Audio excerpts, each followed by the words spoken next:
It's been 10 years since the release of one of the greatest games of all time. One of the greatest games that's really changed the whole trajectory of what it means to be a Western RPG game. A game which features third person perspective in a fantasy world that we thought we would never see something like the likes of it. I'm obviously referring to The Witcher 3. The Witcher 3 just had its anniversary early on this week, and it's been kind of sad and kind of exhilarating to just go back into the feeling of, yo, this game literally changed the perspective and it literally changed the trajectory of what we consider third person open world RPG games. Back then when I first started playing video games, 2011, the only game I could think of that really made a stride when it came to Western RPG games was Skyrim, the Elder Scrolls.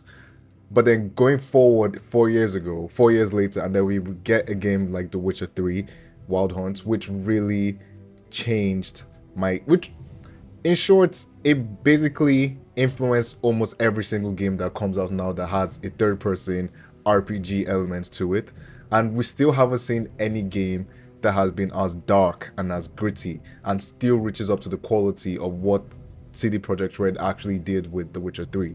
Now, so we even talk about The Witcher 3 to begin with in the first place, we need to talk about exactly how did The Witcher 3 leave such an impact in the industry. The Witcher 3 really changed what it means to have a side quest. We have side quests in this game that could literally be a main story or main plot in any other game of any caliber whatsoever. Now, with that being said, we do know what happens with CD Projekt Red going forward with Cyberpunk 2077. At release, that game was buggy as hell, but going on forward and playing it on PC, it's been fantastic, it's been incredible. Now, here's what we're going to do to this video. So, it's been 10 years since I last played The Witcher 3. I played The Witcher 3 on the PS4 when it first released. I finished the game on the PS4 with all the DLC attached to it. I then downloaded the game on my Xbox Series X when I got it in 2022, but didn't really play it as much.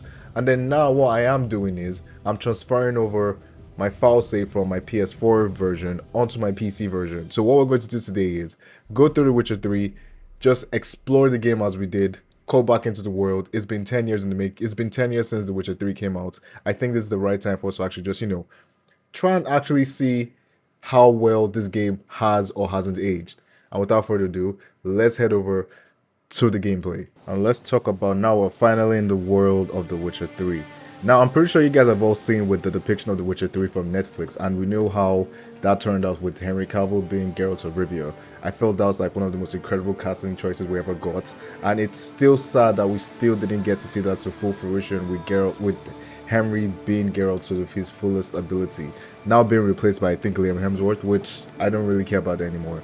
And obviously Netflix has done a variety of different adaptations with their shows and their anime series, and the first one was good. Everything else has been pretty, for lack of a better word, not the best. So now you look at a game like The Witcher 3, a game that represented so much to gain from the world of just third person open world RPGs. So before we even actually talk about The Witcher 3, let's go to something similar to, like, let's say for example, like I'm in Skellige now. And Skellige is known to be, Viking inspired, Norse inspired. You're talking about your mermaids and, all your drinking ale and stuff like that. Let's go into one of the parts of the game that really, let's see if we can go to Novigrad, one of the biggest cities that I've come across in a video game that really cannot fast travel from here. We'll find a fast travel signpost. Okay, so here's what we're going to do. We are going to find a fast travel signpost. So that's what we're going to do. Now, this is one of those games whereby you need to find a fast travel fast travel point and then actually get to the game or get to wherever you want to get to. It's been a while since I actually played this game, as you can tell. But yeah, there were just so many amazing things with this game. Let's see. Let me try and get. And obviously you obviously had your silver swords used for fighting monsters. Oh yeah, that's amazing to see again, bro. Like, bro, you have no idea how much I played this game. I probably put in about nothing less than 200 hours into this game. Might be even more than 400 across all platforms now that I think about it. And it's been so long because this is the first time I've actually played this game on PC. Okay, let's see. Oh, yeah, oh, nice. As you can see, a lot of people didn't like the combat of this game. I thought it was really good. Let's see. Nice. And with that, that is how you become. Well, you can still see some bugs every now and then with the game, but you know, it's one of those games. You know, it's a masterpiece in my opinion. So, yep. And with the announcement of The Witcher 4, I really want to see what CD Projekt Red actually does with the franchise. I want to see how they take it further. But then, what I am concerned about is what happened with Cyberpunk 2077, where they were aiming for something so grand, something so big, and that ended up biting them in the ass, to be fair. So let's see how they actually perform with The Witcher 4 when that releases. But before we even get there, let's actually... Where is it? Where's the signpost? Let's fast travel to Novigrad, one of the most His long search for Ciri led Geralt impressive to Uma, the cities obvious man in alive video and the game victim right of a now. curse, was the key Well, to finding for the past 10 Leon years, to be fair with you. Okay. Welcome to the city of Novigrad. With all the smelling wenches and all the smelling vagabonds. Now, one thing about this game, and especially with Novigrad, is that this game, as you can tell, is looking choppy. But we don't need to care about that because I'm recording and I'm playing.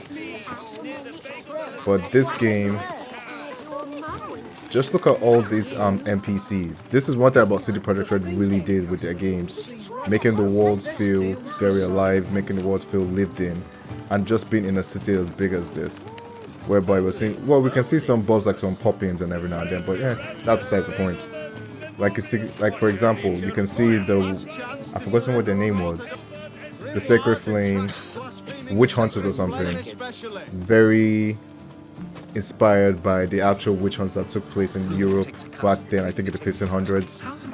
But yeah, so Novigrad as a city is one of the most impressive cities you'll probably come across in video gaming because of what it represents in terms of what game developers could do back in 2015. We're in 2025. We still haven't seen this level of competence, especially overall in the industry when it comes to a game so grand, a game so big, a game that tries to do so much. But then with a game like this, I mean, this is the game that literally, well, I think The Witcher 2 is probably what made CD Projekt Red known. This game is probably what shot them into stardom. It's like Baldur's Gate 3 and Larian Studios. But with this game, now let's go to the outskirts of Novigrad and just see. And this is why The Witcher 3 means so much to me. I'm a fantasy guy. I'm not into sci-fi. Well, I like sci-fi shows. I like sci-fi stories, similar to like Star Wars or whatever. Like, I'm a big Star Wars fan, but I would always pick a fantasy-themed world over a sci-fi themed world, just because I enjoy what stories you can tell with these fantastical people in the world. Like, Geralt of Rivia is a witcher, and as you guys know, a witcher is a monster hunter per se, but he also has a lot of, also has magical abilities which portray him to be not human by other humans in the world. And just understand just how much in depth you can go with the storytelling of doing something like that, whereby it really shows you the storytelling chops of the writers. I still, till this day, we literally just went through Dragon Age The Veilguard, which was meant to be a third-person RPG that was meant to be dark and gritty, and it fell flat. Good-looking game, very beautiful game, but it still fell flat in what it was trying to do and what it was trying to achieve. But with The Witcher 3, this is a game, guys, this is a game from 2015.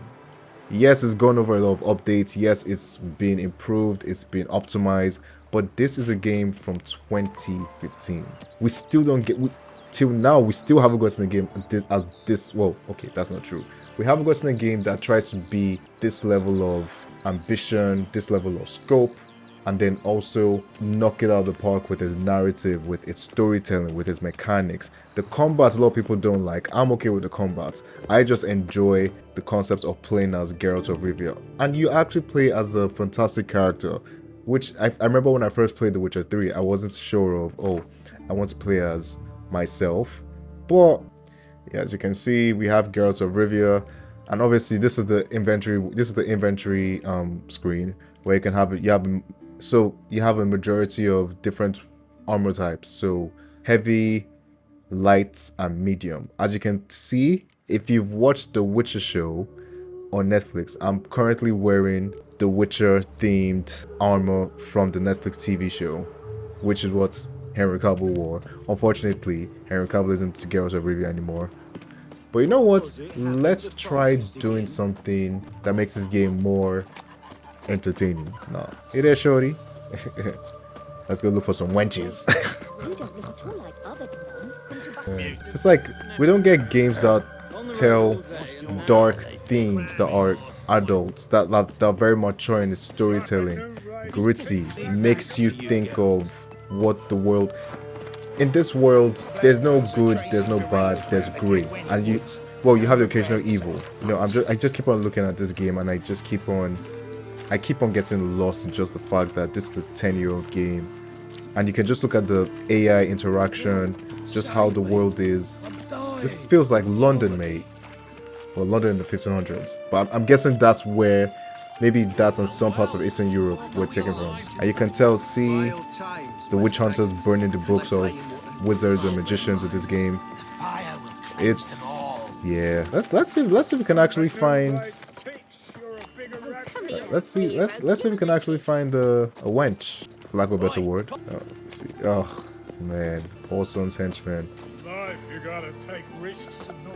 I think I'd probably killed Horson in the game. I'm not entirely sure when. Let's see.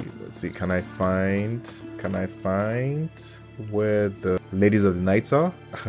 Ladies of the knights. No, it's not Gates of the Hierarch. It's not Portslade Gates. Not Novigrad. Is it the docks? It might be the docks. Okay, let's see. Let's actually. Yeah.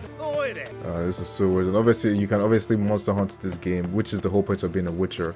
So you're literally living the world, living the life of a Witcher. And you would think that we would have surpassed this level of what it is to be a video game till now. Like I said, I still don't think we've ever. There are some games that have, I would say, there are some games that have exceeded their expectations when it comes to trying to mimic the world of The Witcher, or trying to make something similar to the world of The Witcher, and it just blowing out the park, like something like a Baldur's Gate 3. Or you have other games like Expedition 33, which aren't as big as The Witcher, but in terms of its storytelling, it's just as compelling, it's just as dark. It really triggers your emotions and triggers your thought process of what it is to be good, what it is to be bad, what it is to just be a human being trying to figure out what life is in a very dark and grey world. And I think The Witcher 3 as a story is probably what I would say is the standard, but that's one thing about game dev, it's not as easy to achieve. Talk to a seaman. Man, this game. I just might play this game again and finish it again. Because I finished playing Doom, so I just might play this game again. Now, where are the wenches? Okay, wait, hold on. I think I know where they are. I keep on saying where are the wenches, like I know what I'm talking about. Boy, you gonna see. You gonna see. Shopkeeper. I wonder where's the shopkeeper. I'm trying to remember where it is. In case I don't find this, we'll be fine. We're gonna be alright. Where are the fine establishments? The fine gentlemen establishments. I'm joking. I'm not showing you guys. I'm not trying to get cancelled on YouTube. But yes, you can have sex in the game. Which, when you think of it, isn't very. You don't see that in games nowadays. But yeah, this game really shows you what it means to be a game that tries to knock it out of the park in every single angle and every single perspective. And so, looking forward to what the game industry could also provide us. I'm thinking of something like The Witcher 4, how that's going to turn out. I'm thinking of Cyberpunk, the sequel of Cyberpunk 2077. How is that going to turn out? Larian Studios' new game. How is that going to turn out? If you're an RPG fan, if you're a third-person open world fan, if you're a third-person fan, if you're a gamer, if you're just a gamer in general, gaming is looking great. It's looking fantastic. Looking for. Oh, okay.